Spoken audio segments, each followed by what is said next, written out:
मेरे सभी सम्मानित मदरसा आधुनिकीकरण शिक्षक साथियों को मेरा नमस्कार। मैं पंकज मिश्रा, मदरसा आधुनिक शिक्षक। दोस्तों, जैसा कि आप जानते हैं कि मदरसा को लेकर के इस समय काफ़ी हलचल मचा हुआ है। विभाग में इस समय काफ़ी अफरा तफरी का माहौल मचा हुआ है। उसी संबंधित आज आपसे बहुत मेन टॉपिक पे मैं बात करने वाला हूं और आप वीडियो के अंत तक बने रहें। और आपको वीडियो के बीच में और अंत में बहुत इंटरेस्टिंग चीज़ें सुनने को मिलेंगी और देखने को भी मिलेंगी। मैं आंकड़ों के साथ आज आपके सामने आया हूं। दोस्तों, मैं ये चाहता हूं कि आप लोगों को मैं क्लियर करना चाहता हूं, आप लोग इस वीडियो को पूरा देखें और पूरा वॉच करने के बाद में अगर चैनल को सब्सक्राइब नहीं किया है तो इस चैनल को ज़्यादा से ज़्यादा सब्सक्राइब करें और इस वीडियो को शेयर भी करें। मेरे दोस्त, आपका एक लाइक, एक शेयर और एक सब्सक्राइब आपका तो कुछ नहीं जाता है, लेकिन अगर आपने सब्सक्राइब कर लिया तो मुझे ये आशाएं हो जाती हैं, उम्मीदें हो जाती हैं कि मुझे देखने वाला कोई है। मेरा मनोबल काफ़ी उठता है दोस्तों। इसलिए आप लोगों से निवेदन है कि आप लोग मेरे इस चैनल को ज़्यादा से ज़्यादा संख्या में सब्सक्राइब करें और लाइक कमेंट जरूर किया करें मेरे दोस्त। जो अगर उसमें कोई कमी है तो आप बताएं, उस कमी को दूर करने का प्रयास किया जाएगा। दोस्तों, आज हमारे विभाग में एक और बड़ी घटना घटी है। उस घटना के बारे में भी आपसे हम चर्चा करेंगे। उससे पहले आपको हम एक पेपर का कटिंग और आदेश पढ़ करके सुनाता हूं, वो आप लोग सुने। तत्कालीन रजिस्ट्रार आरपी सिंह जी पर 25,000 का जुर्माना। जुर्माना क्यों लगा, ये इंटरेस्टिंग है, आप सुनिए। उत्तर प्रदेश में अनुदानित मदरसों को अरबों रुपए की सरकारी अनुदान देने की प्रक्रिया और गंभीर सवालों के घेरे में है। राज्य सूचना आयुक्त मोहम्मद नदीम की कड़ी फटकार और मदरसा बोर्ड के रजिस्ट्रार आरपी सिंह अब तत्कालीन पर 25,000 व्यक्तिगत जुर्माने ने यह साफ कर दिया है कि अल्पसंख्यक कल्याण विभाग और मदरसा शिक्षा बोर्ड की निगरानी व्यवस्था जीरो टॉलरेंस और भारी लापरवाही का शिकार है। बहरहाल, सूचना आयुक्त ने सिंह के वेतन से 25,000 रिकवरी के लिए ट्रेजरी अफसर को आदेश दे दिए हैं। राज्य की राजनीति और प्रशासनिक गलियारों में यह घटनाक्रम भूचाल की तरह माना जा रहा है। एक ओर ये मदरसों को मिलने वाली अनियंत्रित सरकारी मदद की सच्चाई उजागर करता है, दूसरी ओर यह व्यवस्था की उस नाकामी को सामने लाता है जिसने वर्षों तक गैर जिम्मेदारी और ढिलाई पर पर्दा डाल रखा था।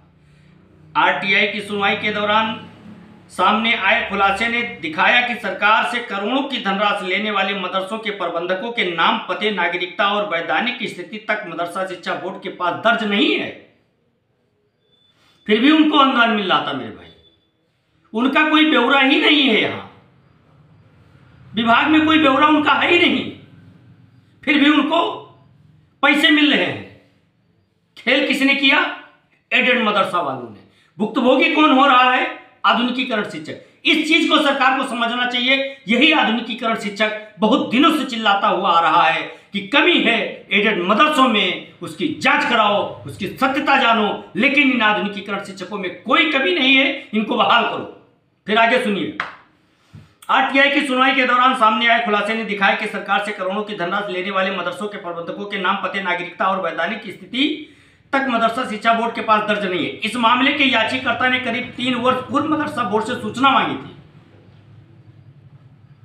बताइए, 3 साल पहले सूचना मांगी गई, लेकिन अधिकारी उसको पट्टी पढ़ाते रहे, सूचना नहीं दिया। जो उसने सूचना मांगा उसका इन्होंने जवाब ही नहीं दिया मेरे भाई, पट्टी पढ़ाते रहे। लेकिन आखिरकार एक वो दिन आता है कि इन अधिकारियों को उसको सूचना देनी पड़ती है। और आगे सुनिए क्या हुआ। लेकिन बोर्ड के अधिकारी उसको पट्टी पढ़ाते रहे। यह तथ्य न सिर्फ विभाग की कार्यप्रणाली को कटघरे में खड़ा करता है, बल्कि यह संदेश देता है कि खजाने से भारी धनराशि बगैर किसी ठोस पहचान वाले लोगों तक पहुंच रही है। शुरू से मैं कहता आ रहा हूं कि काफी घोटाले किए गए हैं और यही चीज आधुनिकीकरण शिक्षकों के साथ भी हुआ है। इसीलिए इनका पैसा अभी तक नहीं मिल पाया। और सबसे बड़ा घोटाला तो आधुनिकीकरण शिक्षक साथियों के साथ यह हुआ है कि जब 11 महीने कुछ दिन का पैसा स्नातक परास्नातक वालों का आया तो 11 महीने कुछ दिन का पैसा परास्नातक को ट्रांसफर कर दिया गया। लेकिन उसी जगह पर स्नातक वाले शिक्षकों को मात्र 5 महीने 10 दिन का वेतन दिया गया, बाकी 6 महीने 7 दिन का वेतन हजम। आज तक उसका पता ही नहीं लगा क्यों, पैसा गया कहां। विभाग से जानकारी मांगी गई, विभाग ने कहा पोर्टल बंद है। जब पोर्टल खुलेगा, जब इसकी मेरी ओपन होगी तो इसके बारे में कोई सूचना मिलेगी तो आपको बताया जाएगा, लेकिन कुछ नहीं मेरे भाई। और ये मैं वैसे नहीं कहता हूं जिम्मेदार पदाधिकारियों को, आज तक इन्होंने खोज करने का प्रयास ही नहीं किया कि आधुनिकीकरण शिक्षकों का जो केवल स्नातक थे उनका 6 महीने 7 दिन का पैसा कहां गया, कौन खा गया, आज तक उसका कोई ब्यौरा नहीं, ना विभाग के पास है, ना नेताओं के पास है, ना अधिकारियों ने आज तक बताया मेरे भाई। फिर आगे देखिए, मैं सुनाता हूं और इंटरेस्टिंग चीजें, आप सुनते जाइए, देखते जाइए इस वीडियो को पूरा।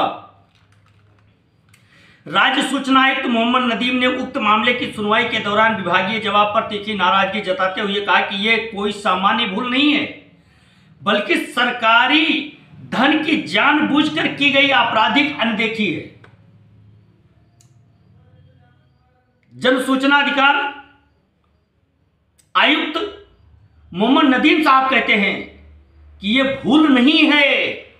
भूल एक बार होती है, 2 बार होती है, इसको भूल नहीं कहा जा सकता है।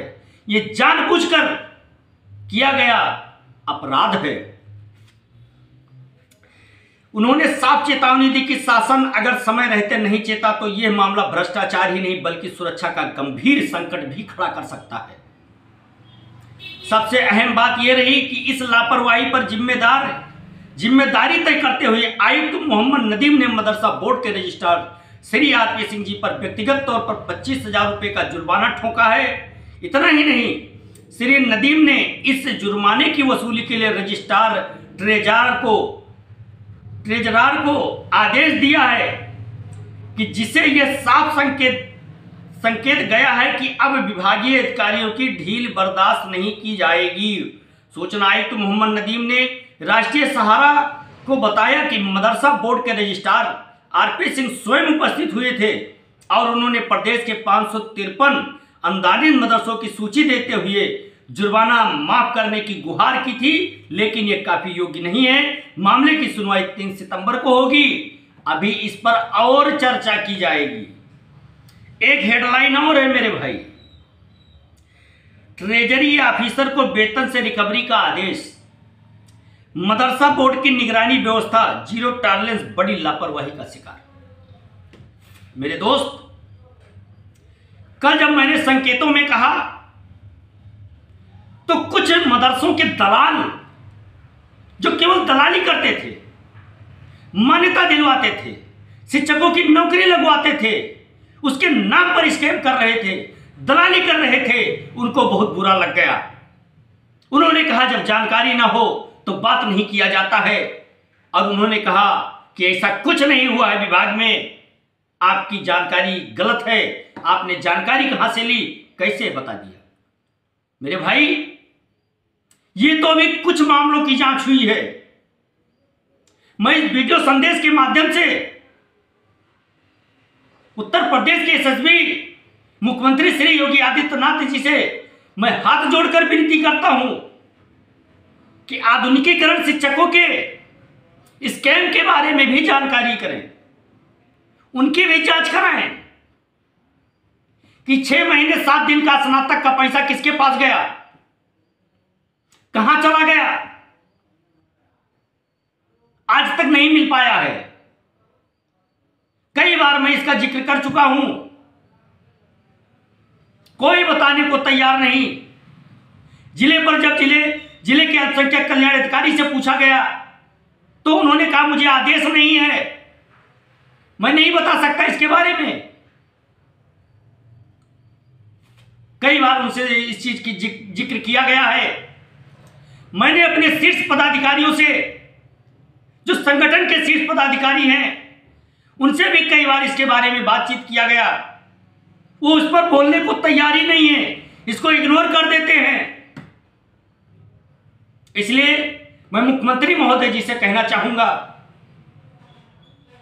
कि पूरे 553 मदरसे जितने हैं जो सरकार से अनुदानित हैं, सारे मदरसों को इसी तरह से जांच किया जाए। और जब सारे मदरसों की जांच की जाएगी, उनके नियुक्ति की जांच की जाए, उनके फंड की जांच की जाए, उनके चंदे की जांच की जाए और उनके अटेंडेंस की जांच की जाए, तो 553 में से 500 मदरसे आपको ऐसे मिलेंगे जो गलत तरीके से उत्तर प्रदेश सरकार के पैसों का दोहन कर रहे हैं। इनकी कमी की वजह से आज भुक्तभोगी है मदरसा आधुनिकीकरण शिक्षक। एक एक दाने को मोहताज है, एक एक पैसे को तरस रहा है। 8 साल से मदरसा आधुनिकीकरण शिक्षकों को केंद्रांश नहीं दिया गया। जो 60-40 का रेशियो था राज्य सरकार की तरफ से जो देना था वो भी नहीं दिया गया। अधिकारियों से पूछा गया, उन्होंने कहा कि जब केंद्र सरकार देगी तो राज्य सरकार भी अपना हिस्सा दे देगी। मेरे भाई, मेरे दोस्त, मैं अन्यथा नहीं चिल्लाता हूं। आज ये बातें सत्य निकल रही हैं, लेकिन एक सवाल यह है, क्या रजिस्ट्रार महोदय को अकेले जिम्मेदार मान करके 25,000 रुपए उनके ऊपर जुर्माना लगा करके और क्या आधुनिकीकरण शिक्षकों को भी न्याय मिल जाएगा? नहीं मिलेगा। अभी इसमें और तह तक जाने की आवश्यकता है कि जब मुख्यमंत्री जी ने कहा कि आप लोगों का काम हो रहा है, आप लोगों का काम हो जाएगा, घबराइए मत, आदेशित कर दिया गया है। और मंत्री जी ने भी कहा, मंत्री जी का एक वीडियो वायरल हुआ, उस समय के विशेष सचिव मोनिका एस गर्ग जी से उन्होंने कहा कि मैंने कहा था कि आधुनिकीकरण स्कीम कैसे उत्तर प्रदेश सरकार संचालित करे, इसका ब्यौरा आप तैयार करें, इसके बजट का आकलन करें और इसका कैसे क्या करना है मुझे बताएं। आज तक उसको क्यों नहीं सामने लाया गया, उस पर काम क्यों नहीं किया गया? इन सारे विषयों पर जांच करने की आवश्यकता है। बहुत बड़े स्कैम का पर्दाफाश होगा। ये वीडियो आप लोग मुख्यमंत्री महोदय जी तक जरूर पहुंचाएं, जिससे मदरसा आधुनिकीकरण शिक्षकों की समस्या कम हो सके और इन मदरसा आधुनिकीकरण शिक्षकों की जिंदगी को तबाह करने वाले अधिकारी हो या नेता हो या कर्मचारी हो या हमारे संगठन के कोई भी नेता हो, उनके ऊपर कार्रवाइयां हो सके और इन फर्जी लोगों को निष्कासित करके इन आधुनिकीकरण शिक्षकों को रखा जाए, इनको बहाल किया जाए, इनका वेतन दिया जाए और फिर से इनकी जिंदगी को तबाह होने से बचाने में मदद किया जाए। आज के लिए बस इतना ही। नमस्कार, जय हिंद, जय भारत, भारत माता की जय।